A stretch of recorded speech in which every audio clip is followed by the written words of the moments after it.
As you folks know, or if you're new, maybe you don't, we teach a lot of classes here to support your transformation of consciousness. And there's about 6 classes you have to take before you get into practitioner training. And practitioners are the people who have done these 6 classes, who have studied, who have worked. And then once you're in practitioner training, it's actually 2 years of that before you can stand up here and be a licensed practitioner and say, my consciousness has shifted. This is who I've become. This is who I am. And one of the things I love about teaching practitioner training is watching folks get it on this whole other level than they begin to get it in foundations class.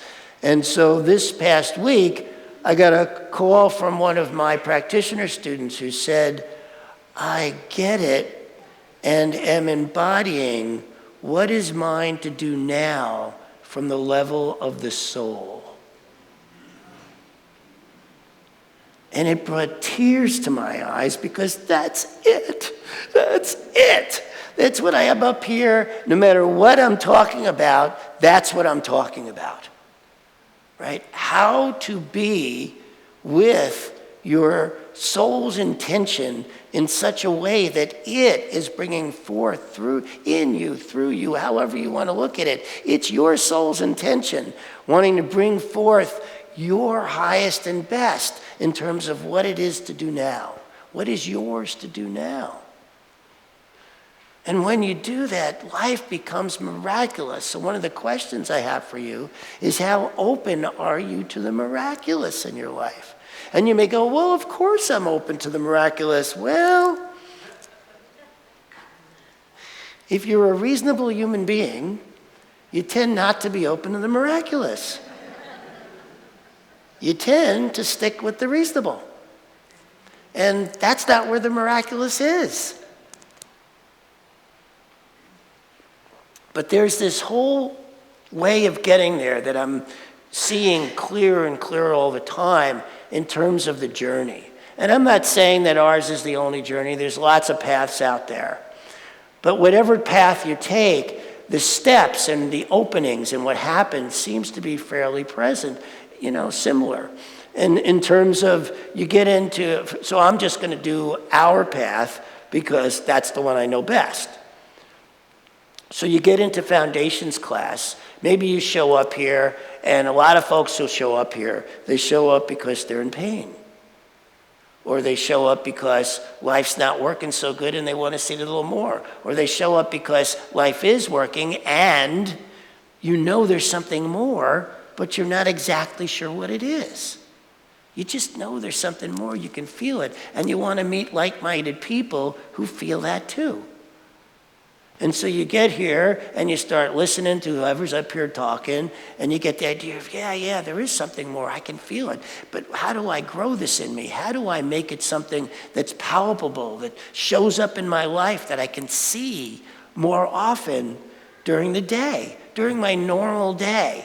And so then you get into foundations class. It's the basic class.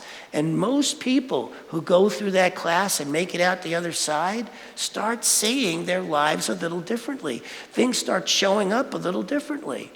Now the thing about that is you go into it, most of us go into it with ideas from what I call the ego mind.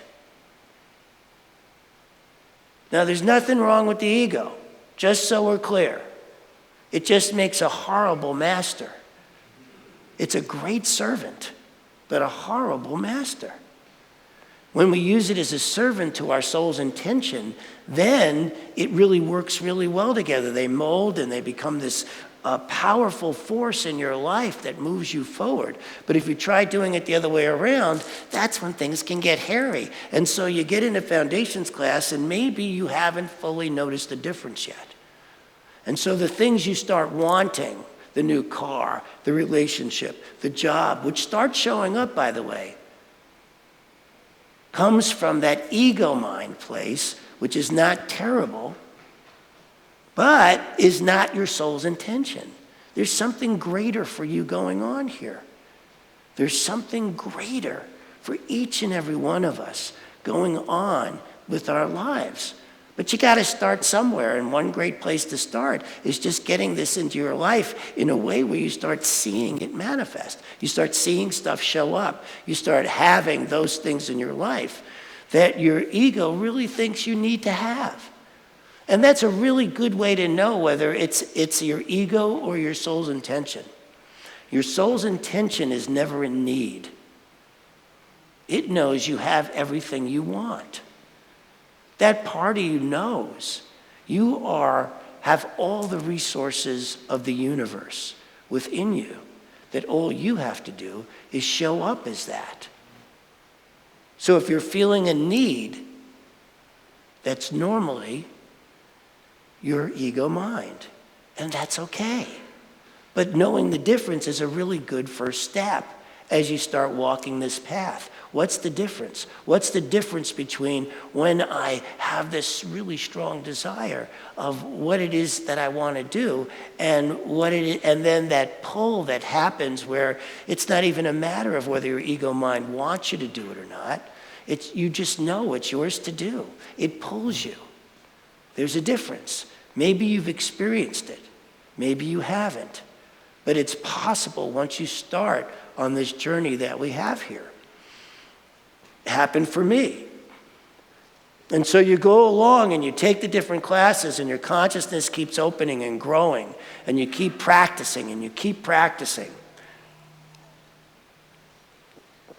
And then you finally reach a place where you fully get, oh my God, this is why I'm here. And it has nothing to do with making money, and it has nothing to do with what job, and it has nothing to do with what it looks like. It has to do with the essence of who you are and how you express that in everything you do in life. And you start feeling that more and more. Once I started feeling that more and more, it was really obvious to me that this was my path. That I was going to walk down the path of being the guy who was the model to be here for you in terms of this is what it can look like if you follow that path of what your true soul's intention is. You know, that you get to have a life that feels so much fun and adventurous and awe-inspiring and all these things and every week has a whole new way of opening something new that I get to see something new about myself and my life almost every week. Pretty much every week, something. Because I live that way, right? And so you go along and you start getting into this, and here's what I noticed this week. What I noticed is that I am living my soul's intention, and my ego still wants some say. And that both can be true. Both can be happening. It's not like now that I'm in my soul's intention, my ego stays in its place. I wish. But what really happens is it keeps wanting, me to be satisfied, right? With more appreciation, more of this, more of that, more people showing up, right? I started realizing I was getting really attached to how many people showed up on Sunday. And I'm going, wait a minute, that's not my soul's intention. My soul's intention is simply me getting up here and sharing and being that person that I came here to be. And so I stopped asking how many people were showing up because I'm doing my best to put my ego back in its place, not to get rid of it. So maybe you have that going on in your life. Maybe you are on your soul's intention. But your ego keeps looking at, well, how come I'm not making more money? How come I'm not healthier? How come I'm not in a better relationship? How come this isn't going on? All those are ego questions. They are not your soul's intentions questions. Your soul's intentions questions are, how am I being now? Am I centered or am I off? There's this great thing in Zen that I was reading that said that wisdom is not like you're enlightened all the time. Wisdom is simply noticing when you're not, so that then you can do the practice to get back on course. And I was really happy to read that about wisdom because I certainly wasn't the first one. But I can work at getting back on course. You can work at getting back on course. And that's what we teach here. And when you do that, when you stand in course, then things show up in life that you don't really have to pay a lot of attention to. But people want to pay attention to that. And when they do, recognize that's your ego, right? Your job that you were born into to do was to bring forth that which is your gift. And your soul's intention is doing everything it can to support you in doing that. And then your ego keeps going, wait a minute, this isn't good enough. Wait a minute, I'm not getting what I want out of this. Wait a minute, how come this doesn't look the way I thought it would look? And so the job is as you move along in this teaching and as you get better at the practice, because it takes a lot of practice, is that you get to go, oh, that's my ego part. I just need to reassure it that it's okay as long as I'm being my soul's intention part. The more you bring your soul's intention part forward, the more what is yours to do now comes to you from the level of the soul, the less you're insecure. The less you are worried about how it's turning out. Because you feel I feel so satisfied in what it is I do, how it is I show up. When I show up as that person who's living by his soul's intention. Which, as I say, is not all the time, but that isn't the point. The point is, can you notice the difference? You know, we have people who were born into this world knowing their soul's intention. My two favorites are Mozart and Van Gogh. And it was in thinking about them this week that I realized how they were absolutely living their soul's intention, and they were absolutely devastated by their egos. They couldn't find satisfaction in just what they were doing. They needed that other part that we all can feel, but then we suffer. And so they suffered. Here were these two people who made some of the most brilliant works we've ever seen, who suffered so badly because they didn't recognize that they were just here to do their gift, not get involved with what happened with it. And that's what we do, right? We get so involved with what happens with our gift. And when we do that, we're lost. We're suffering. I suffer. I suffer every single time I get involved with what happens with my gift. And so the reason I'm talking about it is I had a week like that. I had a week where I had to come to terms with the times I was suffering and rising above that, getting back to noticing, oh, I think I should get this. I think this should happen. I think it should be like this. And then I'm shooting on myself, which I've talked to you a bunch of times about. Let us not shoot on ourselves, please. There is nothing good coming of that.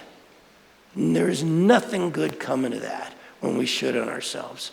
You know, the idea is to keep an open heart, be curious, and see what unfolds, right? And in the midst of that, notice, where am I in any given moment? Because what I notice for myself is, in a 5-minute period, I can go back and forth 100 times. Maybe you've noticed that too, you know? That's the thing about it. It's not like... I mean, if I'm sitting in the morning in meditation, I can really hold that space. But then the day starts, right? And it's taking it into the day and being able to keep your awareness with you. So in that 5-minute period that I experienced on a numerable amount of times this week, I got to see myself go in and out, in and out, in and out, in and out, in and out. I could go on like this all the rest of the time I'm up here. Because that's what happens. right? But the beauty of it was, and what I was loving about it was, is that I was noticing it. I'm like, oh, look at me. Look at what's happening here. This is a higher level of awareness. So you want to get to a step where you go, oh, what's mine to do now is coming from the level of the soul, right? That's the first step. Well, the first step is seeing that you're a powerful, creative, spiritual being who can manifest anything you want in this world for yourself, to have that experience if you're not stuck on what it looks like. The second you get stuck on it has to look a particular way, well, yeah, you're already screwed.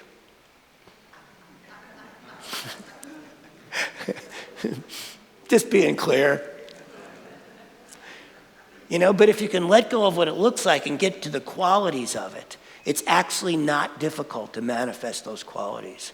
It's not difficult. That's actually the easiest part of what we do here, is manifesting the qualities that make life experience feel better, feel great, really come to a place of awe.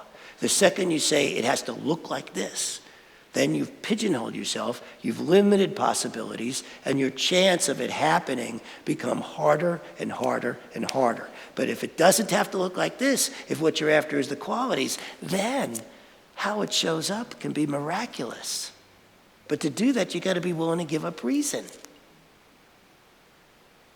Because reason gets in the way of miraculous.